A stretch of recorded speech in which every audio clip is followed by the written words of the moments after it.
What if the real problem in your relationship is not lack of love, not compatibility, not even communication, but emotional immaturity?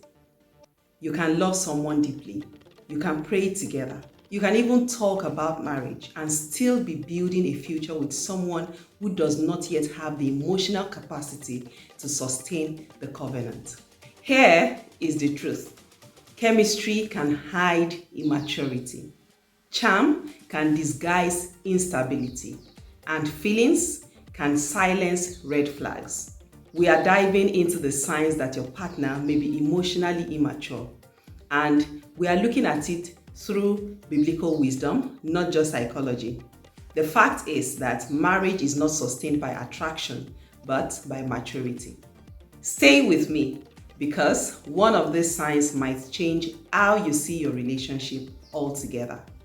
Hey family! Welcome back to the channel where we talk about faith, love, and building real-life relationships that last with biblical wisdom. Make sure to hit that like button, subscribe if you haven't done that already, and share this video with someone who needs to hear this today. Hi, I'm Dr. Mololo Moshebi, and I am happy to share with you again in this video.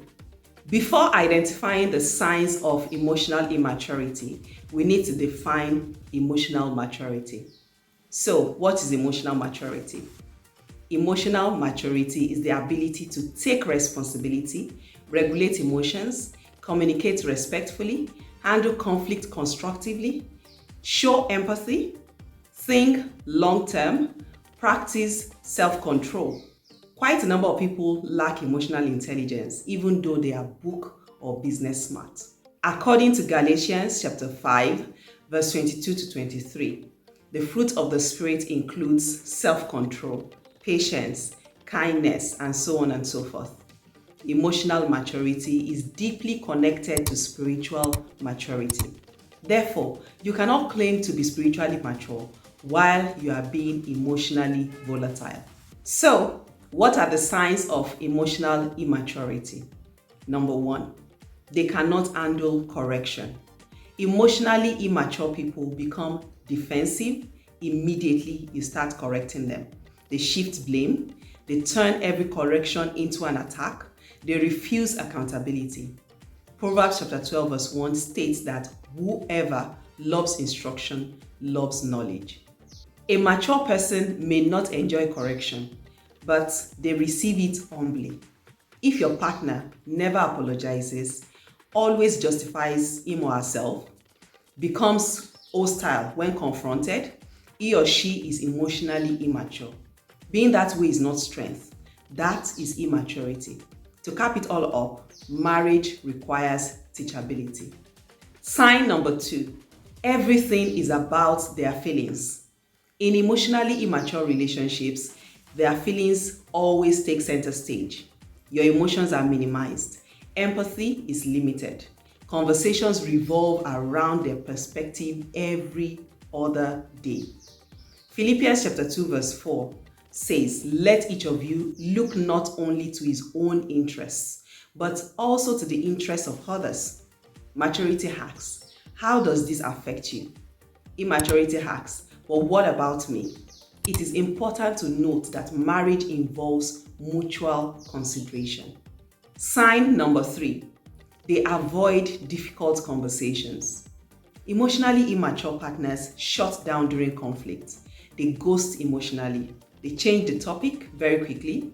They joke when things get serious or withdraw affection as punishment. Ephesians chapter 4 verse 15 admonishes us to speak the truth in love. Healthy relationships require uncomfortable conversations. You have to have those uncomfortable conversations at one point or the other in your relationship. If someone cannot sit through a hard discussion today, they will not handle marital pressure tomorrow. Sign number four, they struggle with self-control. Emotionally immature people exhibit explosive anger. They make impulsive decisions, engage in reckless spending. They have issues with sexual boundaries and often battle with mood swings without responsibility. Proverbs 25 verse 28 tells us that a person without self-control is like a city broken into. C. Marriage amplifies character. If your partner lacks discipline in dating, marriage will not magically fix that issue. Self-control is a fruit of maturity to sincerely look out for. Sign number 5. They play the victim. Emotionally immature partners blame parents for everything. They blame their exes for everything. They blame stress for bad behavior. They blame you for their reactions. Mature people have no problem saying, I was wrong. Forgive me. But immature people, they would say, you made me do this and that. In Genesis chapter 3, Adam blamed Eve, and Eve in turn blamed the serpent. Blame shifting is as old as Eden. However, accountability is essential for the marriage institution. Sign number 6. They need constant validation. Some of the things you will notice about emotionally immature people are insecurity disguised as jealousy, controlling tendencies, excessive reassurance demands, fear-driven attachment. C. Emotionally mature people know their identity. They are secure in Christ, and they do not depend on a partner to feel internal emptiness. Colossians chapter 2 verse 10 affirms that you are complete in Him. Marriage cannot fix identity wounds. Only healing can do that. Sign number 7, they make decisions based on mood. Emotionally immature partners commit when they are excited. They withdraw when they are upset. They make promises emotionally, and then they break those same promises when they are uncomfortable. Marriage requires stability. James chapter 1 verse 8 tells us that a double-minded person is unstable. Consistency is a major sign of maturity, and you should look out for this. Now, let me make this important clarification. No one is perfectly mature, but there is a difference between growing maturity and persistent immaturity. Ask yourself, is this person aware of their weaknesses? Are they actively growing? Do they take responsibility? You see, growth is a green flag, but denial is a big red flag.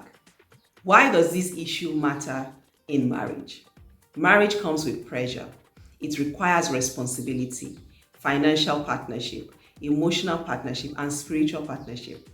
Emotionally immature individuals struggle with conflict resolution, parenting stress, financial discipline, long-term sacrifice.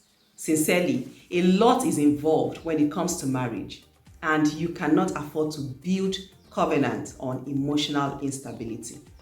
For a minute, I need to bring the spotlight to you. Before focusing on your partner, reflect. Are there areas where you need emotional growth? 1 Corinthians chapter 13 verse 11 says, when I was a child, I spoke like a child.